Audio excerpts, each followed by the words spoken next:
Oh, did you hear that? Oh my God. Just kidding. You know what time it is. I'll be ringing your doorbell. Just kidding. It's the timer. Breast from the oven. It's me, Summer Rayne. Woo! Here for another episode of the Scandal Sesh with my fabulous co-host. Hey, staying alive over here. It's Perry, ready to mix up another episode. And today I'm super excited because we're bringing extra special guest, one of my Portland favorites, the Boujee Cherry. Hi, you guys. How are you guys doing? Thank you so much for having me. I'm so happy to be here. Thank you for joining us. Oh, sorry, I had to take my coat off. Oh my God, it's getting hot in here. Oh no, you're naked. Put it away. Oh my God. Well, tell us about yourself, Boujee. How long have you been doing drag? Tell us what your drag is all about. So I started doing drag about 4 years ago under the name of Malia Daye Leone. Long name. I was really into the pageant scene, so I was like, I need every single name, please. But it quickly evolved to this glamour goddess that I am today. Definitely, my drag is very luxurious and I love to be stared at, so I love to have expensive things. Love it. I mean, it's in the name, bougie. You need the bougie. You need all of the bougie, the glitz, the diamonds, the glitter, the glam. Definitely. And like the cherry, I'm extremely sweet, but if you get a bad one, I can be very bitter. That's the cherry you're referring to. I was sure it couldn't possibly be the other cherry. Besides visiting us on this episode, where can people find you, Boujee? On Instagram, just BoujiestCherry. I'm not really doing a lot of shows right now because COVID and I work at a rehab center. So they're very, what's it called? Strict? No, they're not strict. They're just like more at risk. That's what it is. Mm. Yeah, so I don't really go out much, but I'm doing stuff in my living room. So I have a lot of projects coming up for my Instagram. So you'll see me there. Nice.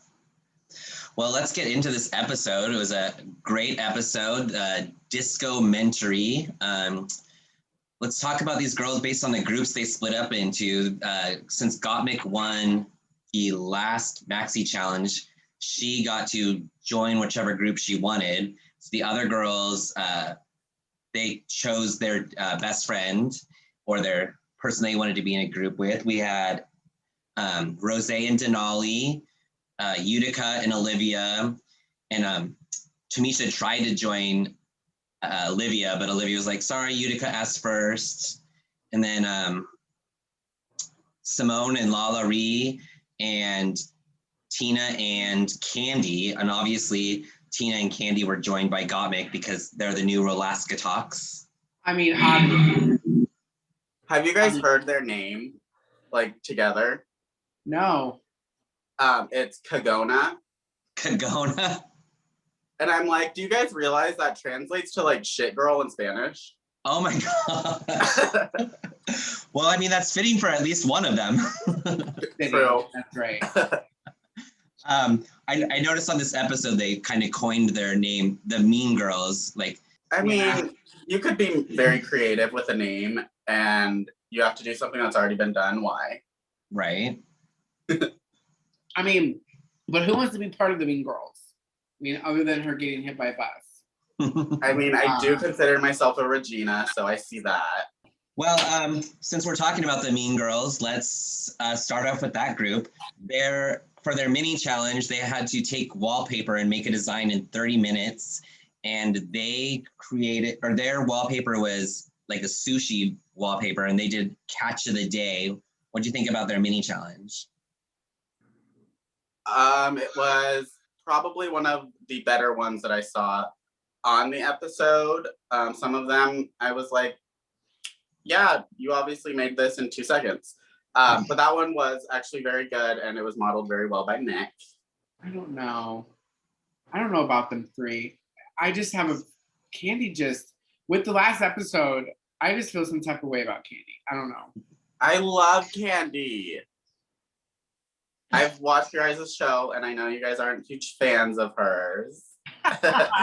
But I love her. I am here for the drama and the delusion. Yeah. She makes good TV. Oh, yes, she does. Well, we definitely needed another opinion. It's always good to have somebody else that doesn't agree. And we'll get more into her specifically in a little bit. But as for the mini challenge, I agree. I think it was probably one of like the top two of the ones that were out there. And then they were selected for Birth the Disco for the Disco-Mentary. How do you think they did in the disco challenge? Like, I personally thought they looked like Kandy and Gottmik looked like bad background dancers, especially Kandy. She was really having trouble finding her place in the rhythm, but Tina stood out as the front for me. Like, I thought she did really well. Tina stood out so much, and I'm so happy she didn't wear yellow, red, or orange hair for that. I was like, oh, she's wearing blonde. She has human color wigs. Why doesn't she wear that? She definitely stood out and was the best one out of the entire group. I think for me about Tina though is her body isn't proportioned right. So that's like the one thing that like keeps like taking me away from her. Kandy was lost basically the whole time. Mick kind of just hid in the background. It wasn't memorable at all. Yeah, Kandy just really lost it, and she didn't really wow me with the disco. It was just like a plain red jumpsuit. But Tina did wear, she might not be wearing orange hair or red hair, but she was definitely wearing the red and the yellow outfit. It worked for disco though. Yeah, I mean, she looked on fire. Like, it was a great outfit. Like, and it shimmered and the fringe. Like, I was very attracted to. My eyes were attracted to her the whole time she was dancing. I was not attracted to her.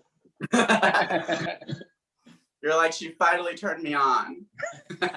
No, I feel like this was the first time though that like I even wanted to talk about Tina in one of the episodes because she's kind of just been boring, but finally now she's stepping up. And for her actual look on the runway, the little black dress, she did a reveal, but it wasn't really that revealing. But what you said earlier about her not proportionizing, this specifically, I noted that when I was watching. Like, I feel like the dress actually had potential, but like at the bottom where like it turned into colors, I felt like those colors should have fanned out to give her more of a shape. And then like Michelle said, that wig just like shrunk her. Like, it was a weird, her shape's very weird. Yeah, that wig, I don't know what was going on with it. It was such a Party City wig. I was like, Tina, you most definitely have better wigs than this. What are you doing? I wasn't really a huge fan of her concept that she did. Because I'm like, it's kind of like she had like fake hands on her titties that like didn't even like drip or anything to like resemble paint. It was literally just hands right there. Like, I don't know, it just was weird. It was off. Mm-hmm. Yeah, I don't know. She just always really incorporates that freaking fire colors, the yellow, red, and orange.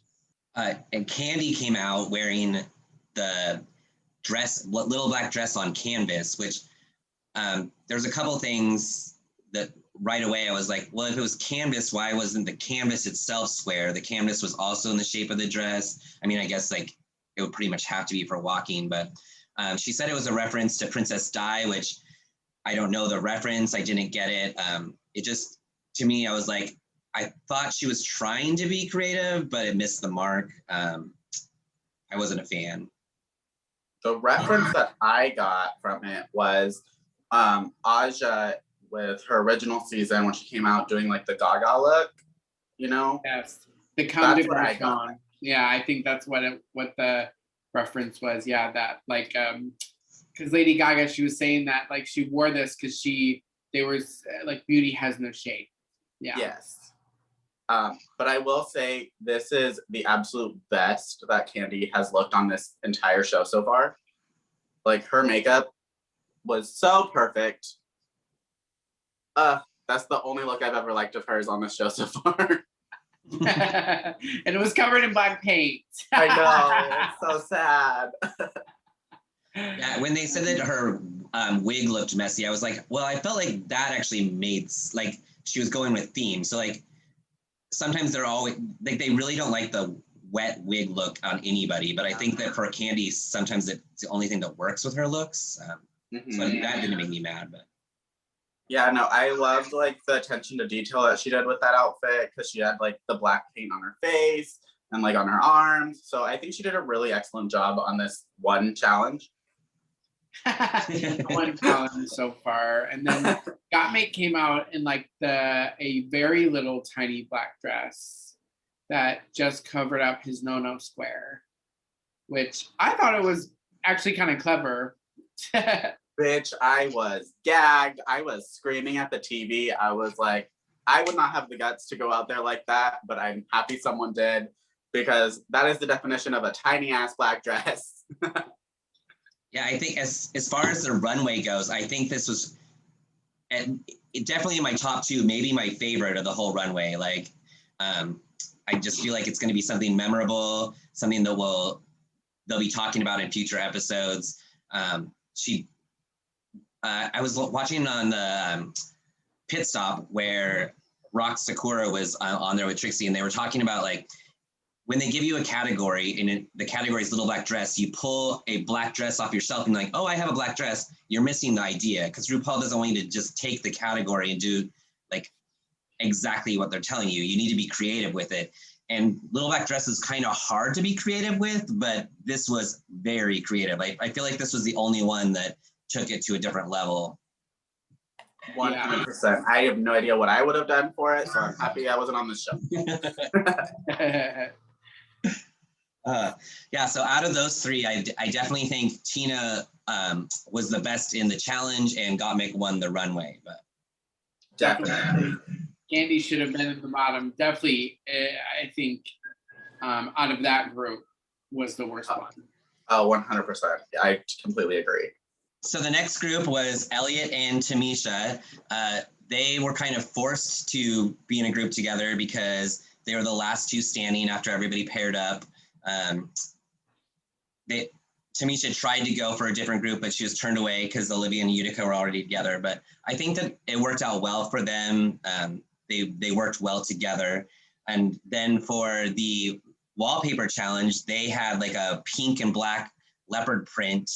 And I just loved the, like, because this was filmed at the beginning of the pandemic. So this was literally filmed right after Tiger King came out. So at the time when they were doing it, it was super relevant. And I mean, it's still iconic to this day. So people are still talking about it, but I loved all their Tiger King references.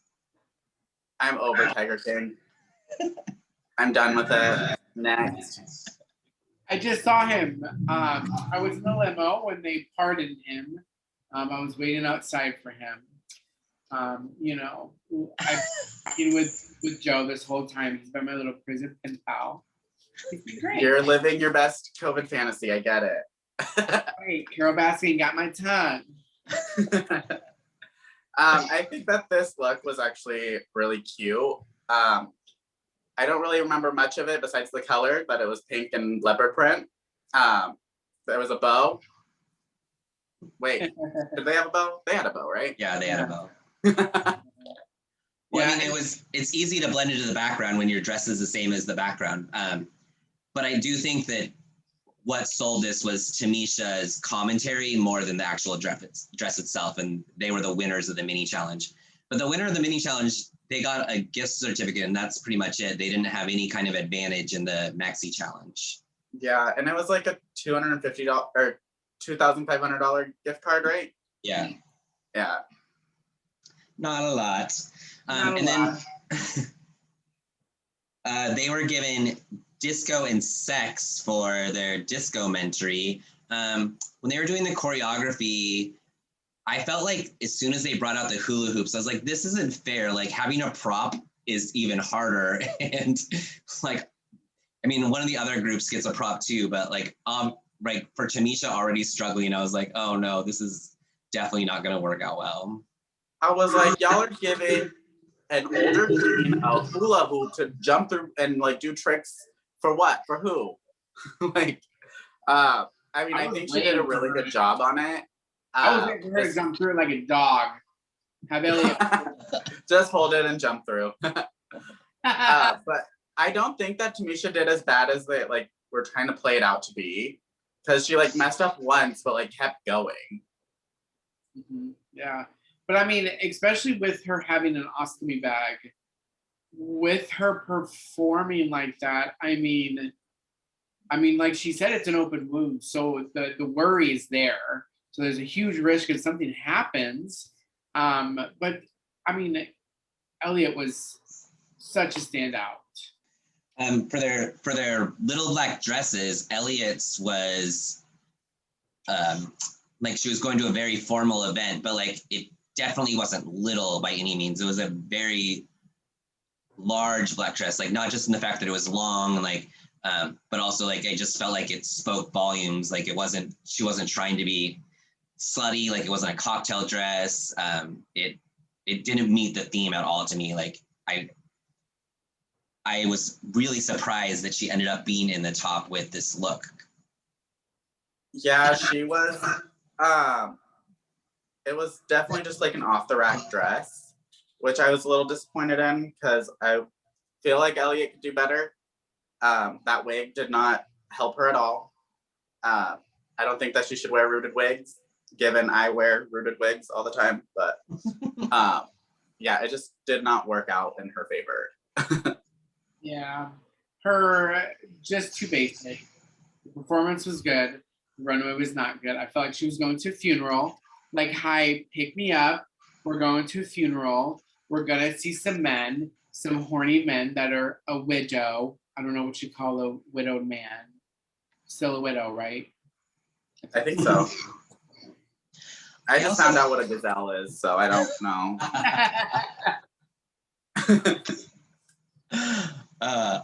I also wonder if Elliot lost weight right before she went on the show, because I feel like all of her outfits seem like one size too big. Like almost everything she wears seems like it's just a little too big for her. Oh, Tamisha's black. It was a dress. Yeah, it was just. And it was black. That was it. Yeah, it just did not work here. The material just was not the right material that she could have worked with. I was expecting more from Tamisha. Yeah. Her face looked great though. Last week Michelle said she needed to work on her makeup, and I think her face looked great tonight. Yeah. She looks stunning, and she's always looked stunning. That's right. So our next group up to the stage now to get in their Studio 54 realness is Utica and Olivia. Olivia, a huge, well, first, the mini challenge. I don't remember what kind of paper they had. It was, well, their theme was photosynthesis, but it was very plain and boring. Like, I feel like Utica obviously is a good designer, and like the dress itself looked well, but they had probably the most boring graphic. But also, she just didn't sit still long enough. She kept moving around, so it was hard to pay attention. She just kept walking around, and I was like, girl, what are you doing? When Rue said, this bitch is crazy, I was like, yeah, that's why you got her on the show, right? Yeah. It was cute. Their mini challenge definitely didn't stand out, like, except for the fact that she was crazy. Yeah, that's pretty much Utica, right? She's like in her own. Yeah, but they got probably the best theme for the Disco-Mentary. They were Studio 54, which is probably what most people think of when they think disco. I hated Utica's look for that. Yeah, I agree. Like, I want to love Utica, and like I'm usually probably partial to her on most things, but this just wasn't disco. It was pretty dreadful looking, like, and then like to be a bad dancer on top of that, like she stood out with a bad look and not keeping up with the choreography. Much like last week, she got the critique that she was camping it up too much. And now she's camping it up too much. And it really took away from the performance. But Olivia was a huge standout for me in the freaking performance. I mean, I couldn't keep my eyes off of her. That I hair. felt so bad for Utica having to be paired with Olivia because I was like, Olivia has been doing so good, and you're pairing yourself up with this person for a dance challenge.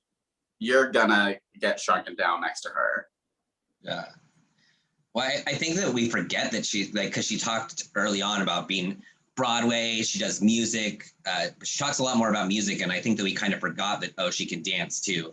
I mean, in the first challenge, she sold herself on her dancing, but tonight she definitely excelled. Like, out of when they were all dancing together as a group, the three that caught my eye the most was Olivia, Tina, and Lala Ree. Like, every time I was watching, like, I was drawn to those three.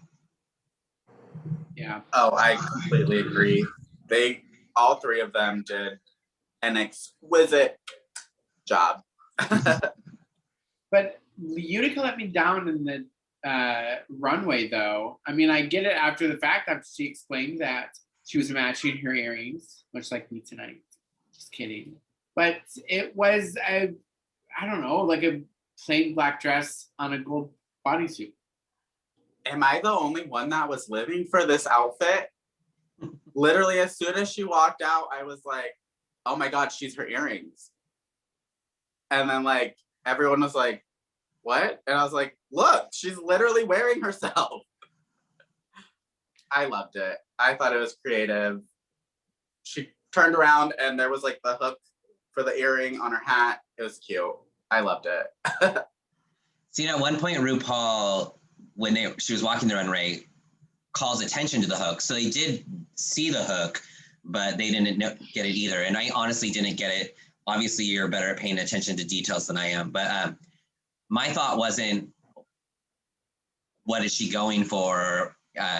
Or like that she was going for the earrings thing. I was just like, oh, this doesn't read little black dress to me at all. Like, because the gold actually stood out more than the black did. And I was thinking like Witch from Wizard of Oz. Like, I do agree. I think that the outfit was incredible, and like, especially when you found out what it was, but I think that it missed the mark on the theme. So like, it might have fit better into a different theme.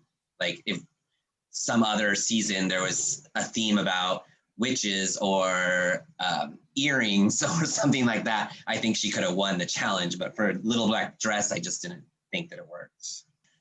But yeah, out of those two, it was very obvious that Olivia was going to be in the top, and I was super excited to see her shine, because like, there's something about her personality and her smile when she's doing well that like I said in an earlier episode, if she doesn't win, I feel like she's got Miss Congeniality in the bag. Yes, I completely agree. Yeah, I think so too. Something about, I think Michelle said it this episode, is something about Olivia. She's got that star power, that it factor. Something about her when she's on the stage and she smiles. I mean, I just feel so, I feel so good when she smiles, when Olivia talks and dances. At the beginning of the episode, when they're stirring the pot again about Kandy and Tamisha, Olivia's sitting there like sipping on her drink, and she's like, so that was awkward yesterday. Do you want to talk about that again? Or like, she likes to stir the pot. Like, she's constantly like trying to bring out the drama, but she still does it so cute that it seems innocent. And like, I know that deep down she's not innocent, but she kind of like you, Boujee, you might seem innocent, but we know. Who, me? What? Yeah, no, I am like, this whole bitch is a shit stirrer. I live. But she does it with a smile. Her smile just melts me. I just want her to smile at me. That's all I want. Like, I want her to smile while she's on top of me. Oh my goodness. Yeah. You are really embodying this look today. I love it. Well, yeah.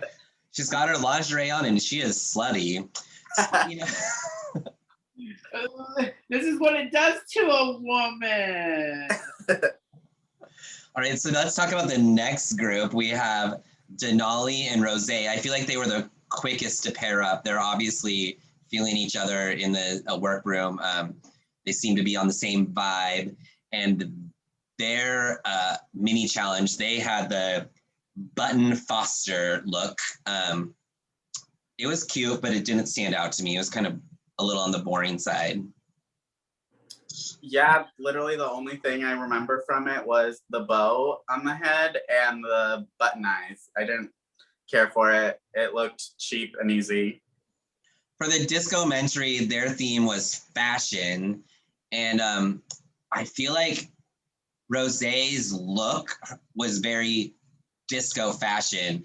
Denali's, I don't think that was disco or 70s or should have been in this at all. Like, I feel like her disco look was probably the worst look out of all of them for the Maxi Challenge.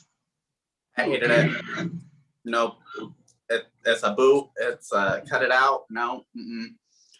She took fabric, put it on, put a belt on it, and called it a dress.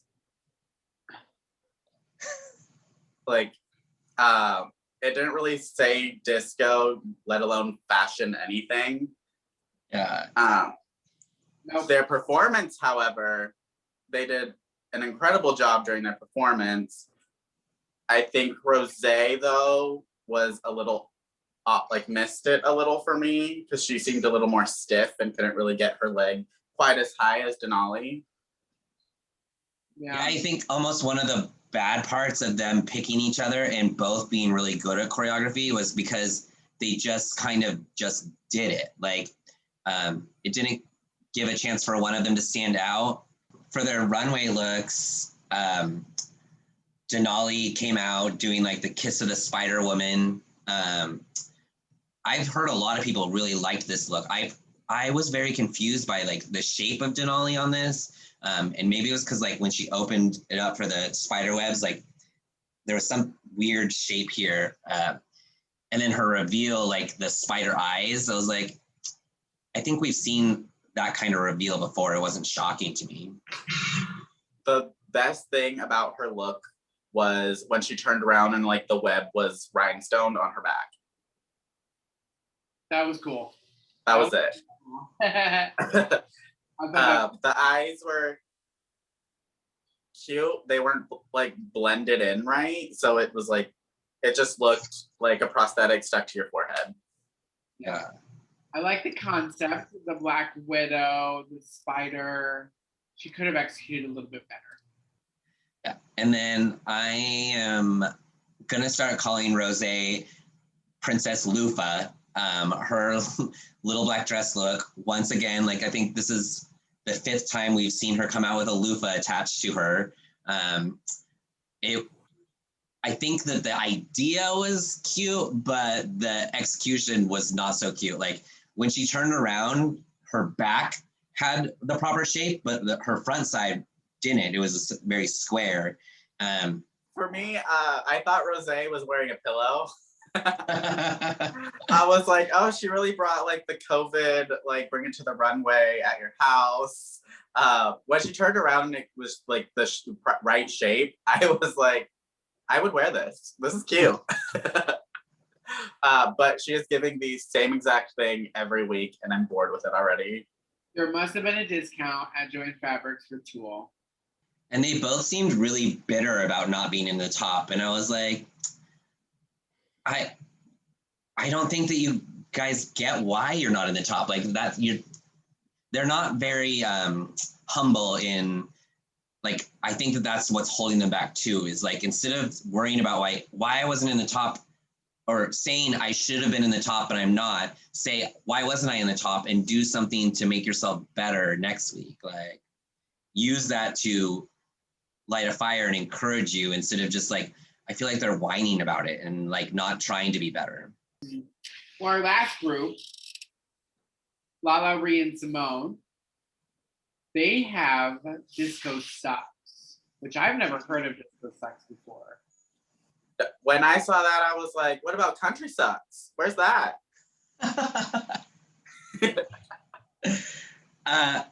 RuPaul talks about this end of disco on her podcast all the time. Like she's very obsessed with why people don't like dancing anymore. She's like, dance clubs are a dying breed. Like people are more looking for like just a hot spot to go to.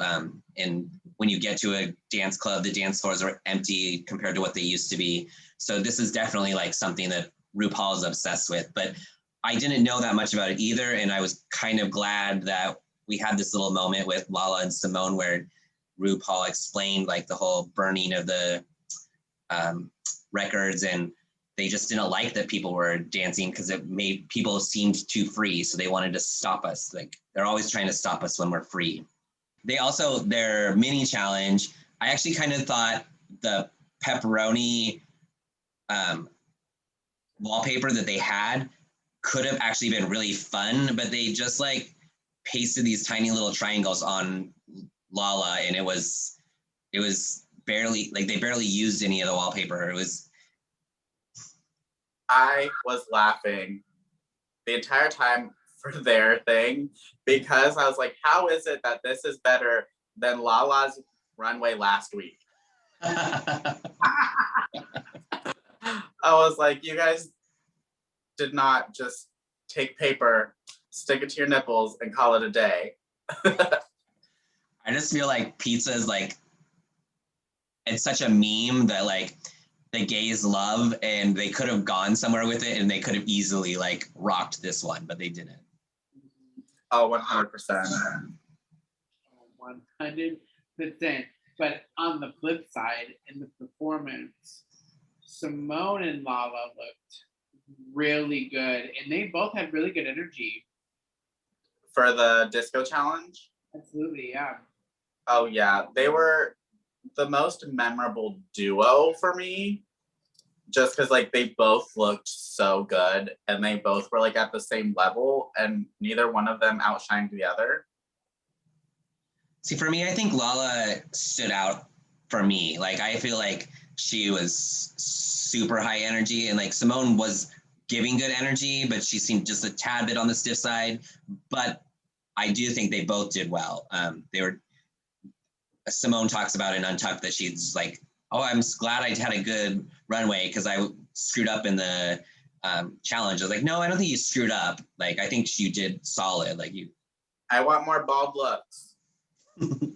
For their little black dress, Lala had the shortest dress, not the littlest, because Gottmik got that, but she had the shortest dress out of them all. But it was really plain. If it wasn't for that beautiful silver necklace, like it would have been lost. But like I feel like the silver necklace helped save it, and I thought her dancing, I actually thought that Lala should have been in the top this week. Not the winner, but I thought that she was better than Elliott to me. That dress was something. I really liked that she kept having to pull it down. I'm like, that is a great dress, bitch. I wrote my notes here. Boring black dress, but so happy about her choker. So the only memorable part was her necklace. Got it. I love to get choked every now and then. Let's talk about Symone's little black dress. When she walked out, I was like, oh my God. Like when I was saying Gottmik was probably my favorite, or at least my top two, this would be the other of the top two for sure. I thought Symone's little black dress was stunning. The made out of black hair, like it just moved really well. It was very little. Also, Symone does her whole body well. Like she puts makeup everywhere and like she just shimmers. Like her, this is gorgeous. I was living for the whole thing. I actually saw this look on her before the runways because she posted on Instagram. But I was living for it when I realized that the hair was braided, or the like dress was braided hair. I was like, what the fuck? Where did you like come up with this? And she definitely like glistens everywhere. I try my best. That's why I put glitter on myself. But she looks exquisite. I loved it. She looks like she just jumped out of the pond, honey. Oh my God. Every time I see her on the runway, I always hit my husband and I'm like, look at her glistening. She looks so good. But I think I loved her look, her braided. I think she mentioned that her reference was RuPaul's Roots music video. Now, I haven't seen the music video, nor did I look it up, so I can't tell you if that is actually true or not. But that's what I heard. Yeah, she did reference, it was the Back to My Roots RuPaul video, and I also don't remember that video. And maybe by the time we get to airing this, we'll put a little clip for everybody to see it for themselves. But good for Symone, though, for playing to RuPaul's weakness, which is herself. She loves being flattered. Don't we all? I love being flattened.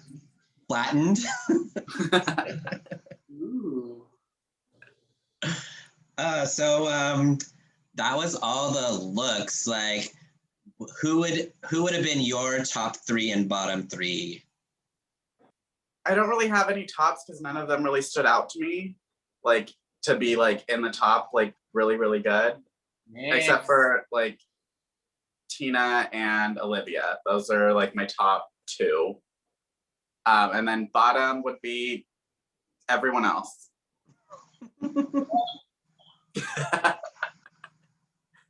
If you're not in the top, you're in the bottom. Done and done. Exactly. Yeah, I felt like RuPaul's top and bottoms was pretty on cue for me, except for I would have probably moved Lala into Elliot's place in the top. And for the bottom, I might have switched Denali with Tamisha. Like, I don't know if I would have put Tamisha in the bottom. Like, Kandy and Utica, to me, definitely made sense, but I don't know. Like, I think that Tamisha did a little bit better than they critiqued her for. And also, RuPaul said, do we judge her like anyone else who enters this competition? And looked at Michelle, and I was like, yes. You should, but you haven't in the past. Like, you've definitely made exceptions for like certain queens that like, I feel like there's several times with Chi Chi DeVayne where they talked about how she didn't have the same amount of money as everybody else. And so her looks might have been a little cheaper, but she was doing the best she could with what she was working with. There's been other queens, I can't think of any other references right off the top of my head, but I feel like she's definitely given excuses before.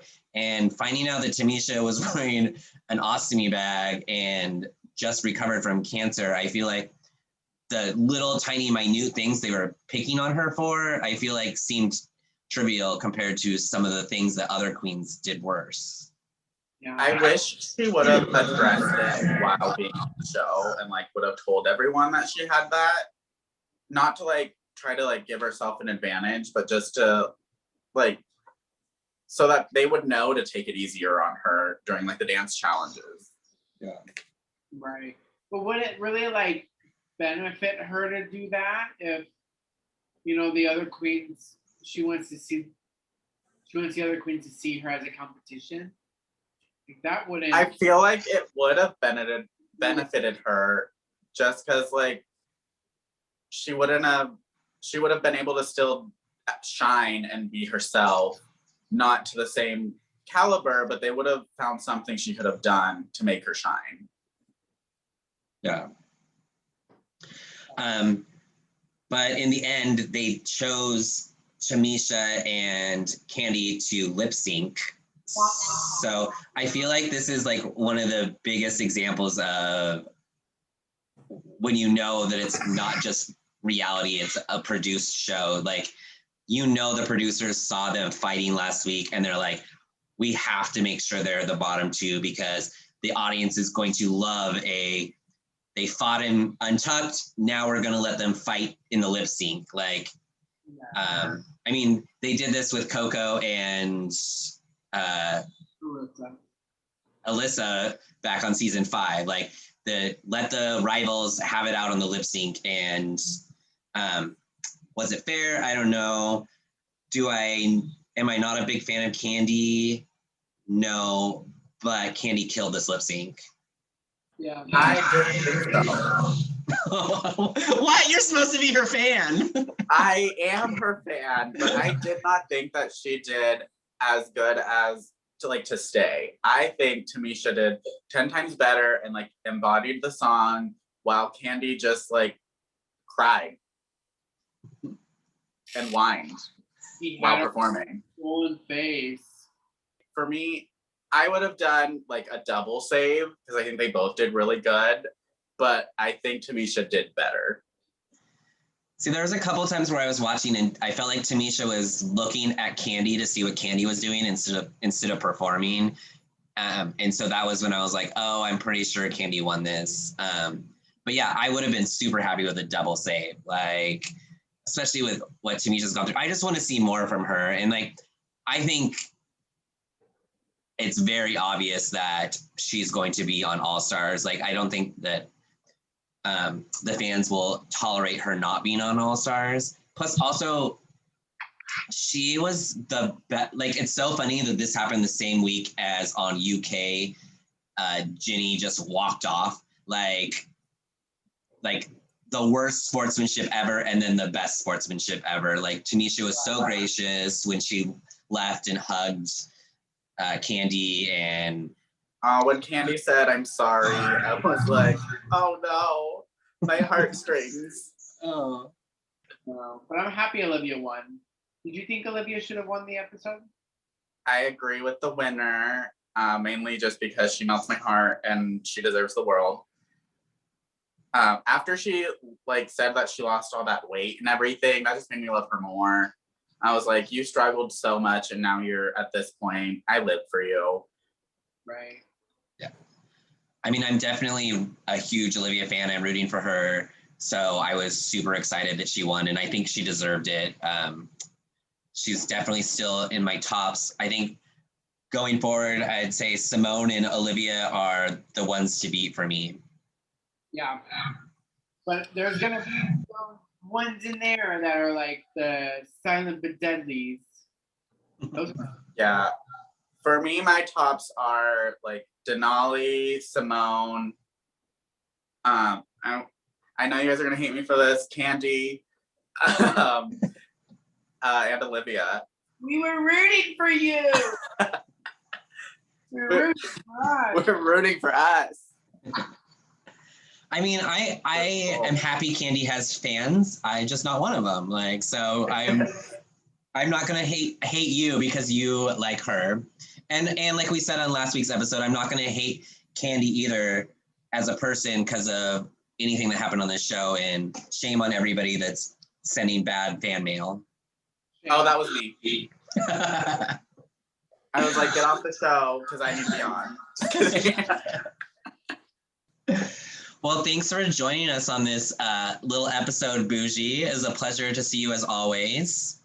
Thank you for having me, guys. I cannot breathe just for you. So I'm in my living room and now I'm going to go get dinner. And that means another episode of Scandal Sesh is wrapped up. We have 10 more queens remaining. That means we have 10 more episodes? I don't know. That seems like a long time. But find out what next week brings on another episode of the Scandal Sesh. Don't forget to subscribe, and thank you. Bye. Bye. Bye.